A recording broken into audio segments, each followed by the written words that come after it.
Teachers can move students or teachers from one class to another from the School Classes page.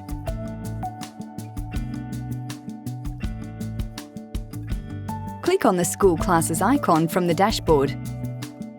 The School Classes page shows the teacher and student accounts in the left-hand panel and the classes in the right-hand panel. To view the students and teachers in a class, toggle the arrow next to the class name.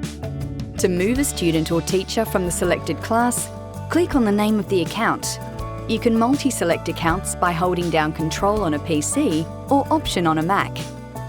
A green plus sign will appear next to all classes.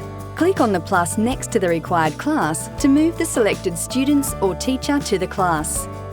To remove a teacher or student from a class, click on their name from the Classes panel and select the Remove from Class button.